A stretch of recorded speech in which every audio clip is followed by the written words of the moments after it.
Hi, I'm Avery Davidson. Thank you for joining us for This Week in Louisiana Agriculture, the only TV show bringing Louisiana farmers and consumers together every week.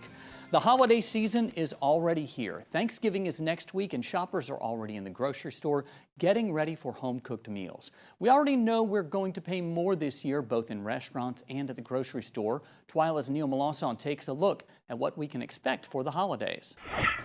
Calandro's Grocery in Baton Rouge is busy for the holidays. Shoppers are buying a week in advance ahead of Thanksgiving. General Manager Blaise Calandro says while supply chain issues are a problem this year, independent groceries like his are still able to stock the shelves. As an independent retailer, we have a lot more options than a lot of the bigger boxes because we have a lot more sources for product. And we've been doing a lot of that. We've been supplementing with some of our secondary suppliers when we run out of stuff. I mean, like today, frozen burger patties out. Haven't been able to get them from AG for some special orders for customers, and I ended up having to go to one of our other suppliers to grab that item. While getting in a week ahead isn't necessary, Calandro says if you're usually a last-minute shopper, you may want to go a bit early this year. Getting in there weeks in advance is not necessarily warranted, but maybe getting in couple of 3 days before Thanksgiving as opposed to maybe the day before or 2 days before, get a couple of days ahead of your normal, that's probably not a bad idea. The supply chain issues are easing, but the cost is still with us. The American Farm Bureau's annual market basket survey this year shows a big jump in food price inflation over 2021. Each year, they survey items for a typical Thanksgiving meal for 10. The turkey is, of course, the big price driver. This year's national average is $28.96 for a 16-pound turkey. Here in Louisiana, our average is just under $20. A 3-pound bag of sweet potatoes is almost $4 nationally. We grow them in Louisiana, which may explain why they're more than $1 cheaper here. Pumpkin pie filling is exactly $1 cheaper in Louisiana than the national average at $3.28 versus $4.28.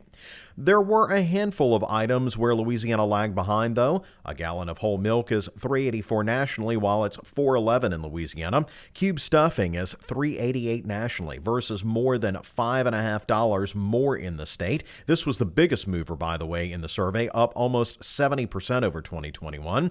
Finally, miscellaneous ingredients you need for that 10-person meal are the same both nationally and statewide.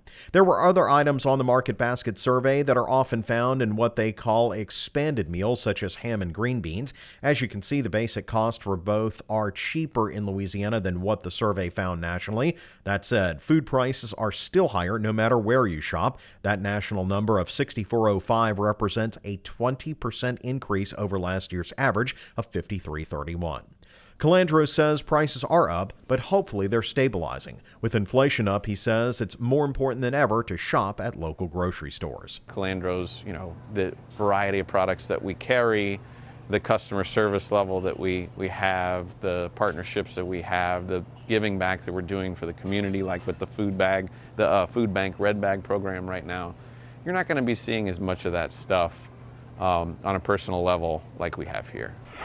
Now, one of the pieces of good news, ironically, is that the price of goods is up across the board. This has already curbed demand, and we saw back in September the price of shipping is down about 5% over last year and is expected to drop even further through next year. Avery, hopefully this will translate to some better prices here, but we're kind of in a wait-and-see pattern. One of the big things is how the South American crop will do. They planted a big crop down there. Does it materialize? And if so, then we may see prices, stabilize or even go down a bit. But without that, a little weather event, another drought, something that we've seen mirrored, down there, what we've had in the United States, could see prices, continue to stay high. And that's looking at commodity prices, what farmers get paid. But what you and I pay at the grocery store, that's not necessarily driven by the market price fluctuations, but by fuel and shipping costs. Right. And I mean, worldwide, we're seeing inflation. We're seeing, prices go up. So that has an effect on us. And even if prices went down tomorrow for the staple commodities, for all of those input costs, sticky prices will keep those prices high for 6 months, if not more. Neil and his sticky prices. Thank you very much, Neil Melanson. Louisiana food banks always see increased increased demand around the holidays. That's one of the reasons why the Louisiana Farm Bureau insurance companies are helping out. Here you see Lana Truax with the Louisiana Farm Bureau Insurance presenting a check for $12,097 to representatives from Feeding Louisiana.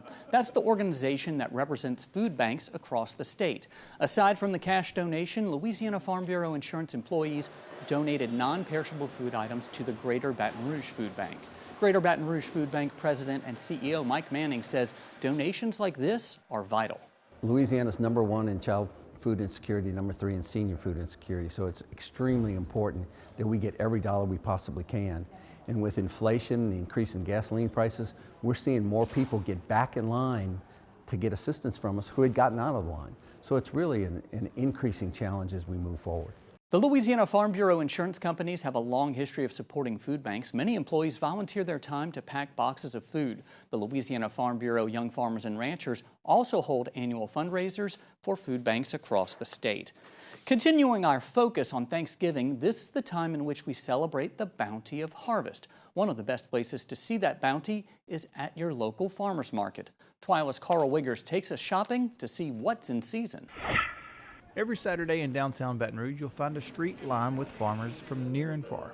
Many have come to the Red Stick Farmers Market for decades, like William Fletcher, who has been coming here since he began farming. I'm fortunate to be and to have been a farmers market farmer since I began my farming career back in '98.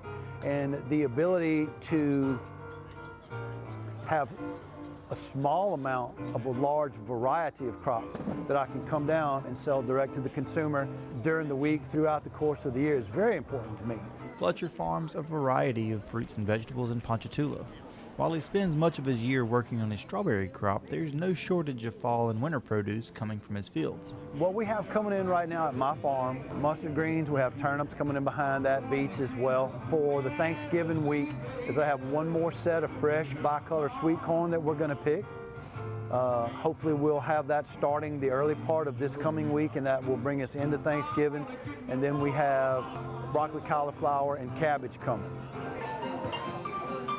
Set up right next to Fletcher is Miss Betty Chenier. She and her husband farm in Opelousas, and they travel to the market every week.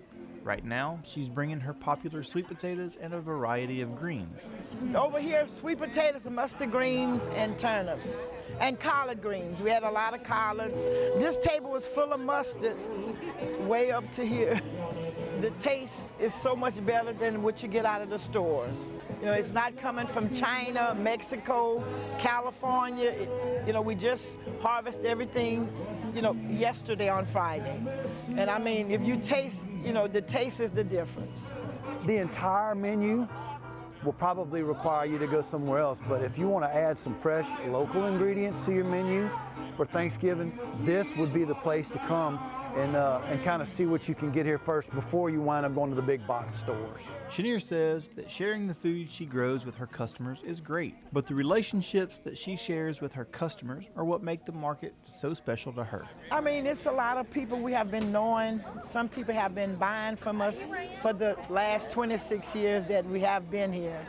We share each other's problems, share each other's recipes, share each other's good times, and it's just a lot of good people here at the farmers market. If you're in the Baton Rouge area and would like to shop with some local farmers, you're in luck. The Red Stick Farmers Market will be holding their Tuesday market from 3 to 6 p.m. at the main library on Goodwood Boulevard. Now, there will be plenty of vendors set up at the plaza and even some live music, so it'll be a good family event for everyone for a few hours. To learn more about the Red Stick Farmers Market, head over to our website at twilatv.org. And Avery, I haven't been to the farmers market in a minute, and it was nice and cool Saturday morning. Yep. But man, it's just so refreshing to go and see the farmers, interact with the farmers, catch up with them, see what's in season, see what's on their tables, and see what they're selling. And I love it. And every time I go to the farmers market, I'm like, why am I not here every Saturday morning? Why aren't you there every Saturday morning? Right now I'm going to blame my baby. Yeah. Got a little one the at sleep home, is so precious, but no, it was a really, really great morning. And I mean, Tuesday, it's a great time to get stuff right before Thanksgiving. Good time to get it. What are you getting, or what did you get, and what are you making for Thanksgiving? What I did get was some of William Fletcher's homemade strawberry lemonade, and I had some last night, and it was incredible. So I'm big back for some more of that. But man, sweet potatoes, that's what's in season right now. That's the thing that whenever I think of Thanksgiving, I think of my mom's sweet potato casserole, and it's hard to beat. So I feel like anytime you go when sweet potatoes are on the table, like Miss Betty Cheniere's, like you got to grab some. You got to take some with you, and that's what I think of when I think of Thanksgiving. Well, I'll be looking forward to some leftovers after You're Thanksgiving. not getting any from me. All right, thank you very much, Carl Wiggers. As we've said, this show is all about Thanksgiving, so let's share something we're thankful for. A couple of weeks ago, one of our own won some major awards at the Country Music Awards in Nashville, Tennessee. Lainey Wilson is a name you've heard here on TWILA before. We've shared the story here on TWILA last year of how she found her way from her family farm in Baskin, Louisiana to Music City. But even before stages like the Grand Ole Opry and the CMAs, well, Wilson took the stage at the 2008 Louisiana Farm Bureau Convention in New Orleans, representing Franklin Parish in the Youth Talent Contest. Contestant number 2, Lainey Wilson. Come on! That year she sang a Trace Adkins tune. Now she sings her own songs with the title CMA Top Female Vocalist of the Year. Wilson also claimed the honor as the CMA Top New Artist. We're really proud.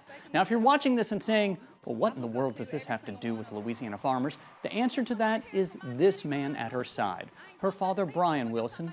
Lainey Wilson said it best at the CMAs, quote, not the beach boy, but the cowboy.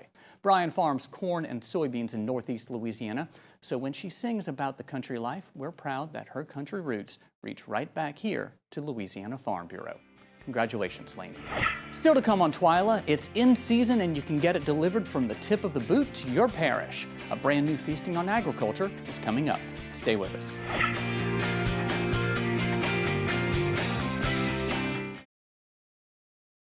Hi, I'm Gert Hawkins. I'm a director with Louisiana Land Bank. Louisiana Land Bank employees really take care and cater to their stockholders. They put people and relationships first. I grew up in a farming family, and the majority of the employees with Louisiana Land Bank come from a farming background as well. They really understand the needs of a farmer. I know if I need help, I can get a person on the phone. If you're thinking about purchasing land, call Louisiana Land Bank. South American rainforests are being destroyed for timber, crops, and trees. In our state, the Louisiana Forestry Association promotes sustainable forestry to create clean air, clean water, and a thriving habitat for wildlife. That's why Louisiana has more forests today than 100 years ago. Louisiana Forestry Association. We're minding the forest for you.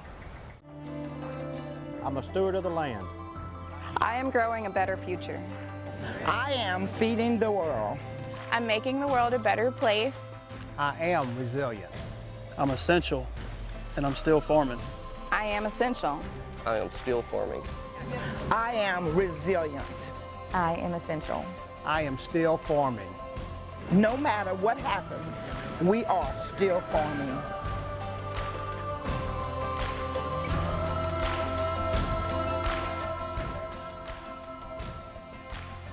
I am Farm Bureau. I am Farm Bureau. I am Farm Bureau. I am Farm Bureau. I am Farm Bureau. I am Farm Bureau. I am Farm Bureau. I am Farm Bureau. I am Farm Bureau. We are Farm Bureau.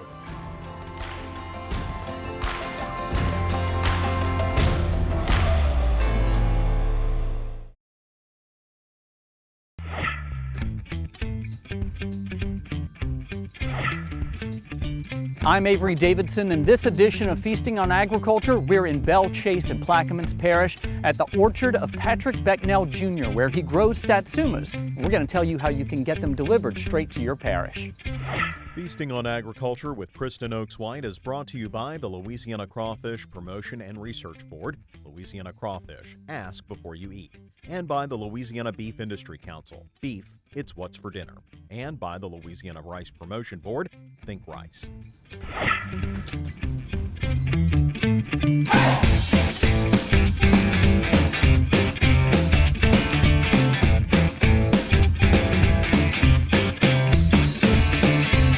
Joining me, Patrick Becknell. He is the owner of this orchard here. And Patrick, what was this growing season like for you? Because I'm looking at all the fruit on this tree and it looks absolutely gorgeous. Well, each year has its challenges. This year, actually, no hurricanes, was kind of smooth sailing. They did what they were supposed to do. I had a lot of fruit, which I was blessed to have that compared to most people, but yet overall, this was an excellent Satsuma year.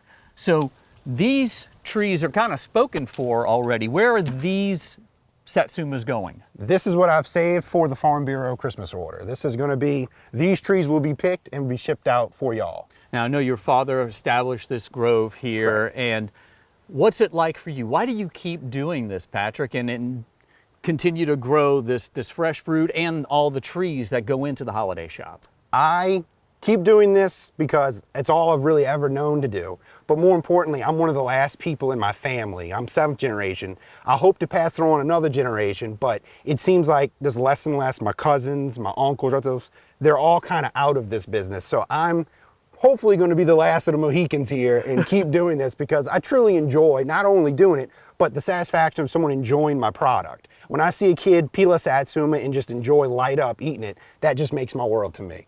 Well, we're going to go ahead and walk around and meet with Wendell Miley and check out some of this fruit, see how it tastes. It's great to be here in the orchard with Wendell Miley, the holiday shop coordinator for the Louisiana Farm Bureau. And Wendell, this is what, the 35th year of the program? Yes. How did it evolve? It evolved from Roy Singleton with the Florida Farm Bureau reaching out to our board of directors to try and allow his organization, Florida Farm Bureau, to sell Florida-grown citrus to our members around the state, as well as some of their peanut products back in 1987. But we have great Louisiana citrus, and that sort of made things change within the program, exactly. Right? We transitioned back in the 90s to Louisiana-grown and produced citrus, and it's been a great marriage for our members for a long time to enjoy products that are grown right here in our state. So, if someone wants something from the Louisiana Farm Bureau holiday shop, how can they go about getting it? A couple of different ways. The membership bill that went out to all of our members around the state, there's an order form in there that they can fill out and send into the Parish Farm Bureau, or go by the parish office, call the parish office, whatever's convenient for them to place their order. Then all those orders will be tallied and sent to us for statewide distribution. And we also put it up on lafarmbureau.org. If you go under member benefits, you'll be able to find an order form that you can download there and fill out. Well, we got to find out if the quality is there, right? Because I'd be remiss in my job if I didn't go and taste this. So, Wendell, I'm going to go ahead and twist this one off here. You want to grab yourself one too, Hoss? I can. This one looks like about the right size right here that we enjoy eating. It's just hard to beat. I mean, it's the difference between something that's grown way far away, trucked in, hit with ethylene gas. This, look, it's ripe right there. It's pulled from the tree and eaten 2 days later. Mm-hmm. Yes. Yeah. Or 2 seconds later, in this case. Yeah. Well, Wendell, we're going to finish these up. When we come back, we're going to hook up with Yvette Bonanno and see what she can do with these Satsumas. Stay with us. It's a well-known fact that here in Louisiana, sugarcane is more than just a crop. It's a way of life. It creates more than 16,000 jobs across the state and an additional $3 billion boost to our state's economy. And Louisiana's cane families always give back to the communities where we live, work, and play. Louisiana sugarcane, making life sweeter, naturally. Sugarcane, sweet sugarcane. Trains are everywhere. You should always expect one, even on private property. Only cross tracks at designated crossings that fit your equipment. If you don't fit, don't commit. Whenever you're operating, secure your load, raise your equipment, and avoid getting stuck or causing damage. Minimize distractions. Remember, noisy equipment drowns out the sound of a train. Unless you're crossing, always keep a safe distance from train tracks. Look, listen, live. What to expect when you're expecting a teenager. Today we're talking about how to wake up your teen, and this works literally every time.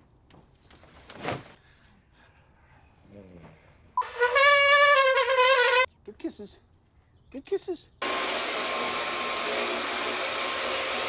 You heard how loud I heard. It wasn't you. Yeah. It was the... Is that bacon? You don't have to know it all to be a perfect parent. thousands of teens in foster care will love you just the same. Yo, Scott. Hey. I'm heading out, man. You want to ride? No, I got my car, but I actually really need to go to the bathroom. Oh, you know what? I was just in there. The line is like 10 people long. You know, I think I'll just...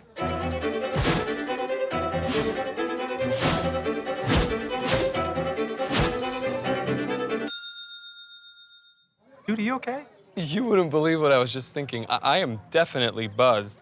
Yeah. I think I will take this, and I will take that ride home. Smart man. Did you see how that dog was looking at me?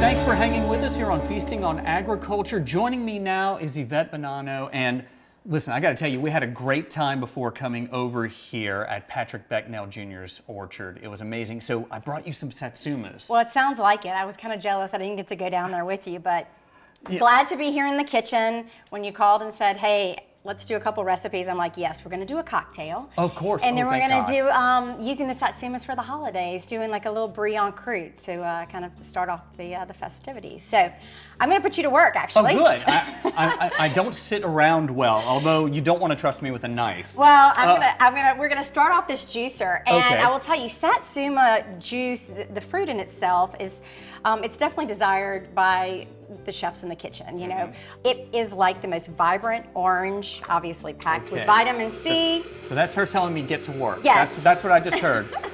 So, oh yeah, it comes out so orange. So what I thought we would do is we were gonna take some pomegranate juice to give it a little bit of tart. And what I've done is you just put pomegranate juice, however much you like, and then set it in the freezer overnight. And so that's what you did here. So we set them in the freezer, and you could certainly, use a shorter glass, but we're gonna take the satsuma juice and go right over the top. And so that makes a beautiful presentation. Yes, and then I thought that we would have just a little bit of bubbles. So I have just some sparkling. Okay. This is a rosé, but you could certainly use club soda or Topo Chico if you wanted to make it more of a mocktail. And here we go. Nice. So just right over the top. Okay. And that'll kind of make it festive. Oop, I think I'm gonna go over the top with that one. I think that was a great pour. Occasionally, I can do, up and. There you go. Just barely over. Wonderful. So that's kind of just a fun way to start the holiday. Cheers. Thank you so much. That is amazing. It's so very good. So it's a wonderful holiday drink to start things off. I just can't get over with how the sweetness of that satsuma really comes through mixed with the champagne. I mean, I was worried the champagne was going to overpower, but you can really taste that And even, satsuma like I was saying, even if you do make it with club soda or tonic, I mean, you can still, that citrus is going to shine through. And the upside is this is only the beginning. So I thought for now, we'll kind of turn our attention to do a brie en croûte, again, using the satsumas. So we're gonna use puff pastry, and you find this in the freezer section. Okay. So we're gonna put our brie right onto the surface. Okay. And then all we're gonna do is, it's as simple as this. So we're folding it. This is it. Who knew that laundry would prepare me for culinary And I hate creations? to say it, but people are like, oh, that looks so beautiful. How'd you do it? Well, there you did it. It's done. Gotcha. So now what we're gonna do is we're gonna have an egg with just a little bit of water. So if you can crack that in there. I can crack that in there. And that's just egg wash. So into the oven, this will go. All right. And you can prepare this ahead of time. Have it in the fridge, and then even the topping you can prepare ahead of time. So to this, we're gonna do the satsumas are gonna go into the bowl. I'll Okay. just put those in. Satsuma's in the bowl. Yes, so I've got some toasted pecans, cashews, almonds. Okay. Right on in. Sun-dried cranberries. All right, put those in there. Now you see that seems to be a really good mix there, having that tart with the sweetness of the satsuma. And you could truly, at this point, when you toss this up, you can put it over greens. We're gonna top this even with a little blue cheese, goat cheese, feta cheese. Adding satsumas to your holiday salad, it's just an easy button. If you give that a little toss for me. Okay, will do. And of course you can get these satsumas from the Louisiana Farm Bureau Holiday Shop. It'll be the ones from Patrick Becknell Jr.'s orchard. And I mean, if you're gonna get a 5-pound box, you gotta have something to do with them, right? Yes. Oh, wow, that is nice. That brown that we get from the egg wash looks amazing. And so now what we're gonna do is we're just gonna put the topping right here in the center. And then I also have some blue cheese. We'll pop it back into the oven and let it go for just about 1-2 minutes. This is almost easy enough for me to do myself. So you see how we cooked it at such a high temperature. And so we've got a pretty silver platter here, and we just kind of garnished it. This just seems like such an easy, quick, and delicious thing to put together. And we're gonna just cut right on into it. And of course, you wanna let it sit for just a moment, but we can't wait. No, it looks too good. Delicious. This has Louisiana goodness written all over it. Well, I hope you try it. Oh. And it's a very easy recipe, so yes, get out to the farmer's market, get your satsumas while you can. Exactly, it's in season right now. Yvette, thank you so Oh, much. it's my pleasure, thank you. If you'd like to see more of this, go to our website, twilatv.org. We'll also link you so that you can place orders for the Louisiana Farm Bureau Holiday Shop. For Feasting on Agriculture, I'm Avery Davidson. Feasting on Agriculture with Kristen Oakes White was brought to you by the Louisiana Crawfish Promotion and Research Board, Louisiana Crawfish, ask before you eat, and by the Louisiana Beef Industry Council, Beef, it's what's for dinner, and by the Louisiana Rice Promotion Board, Think Rice.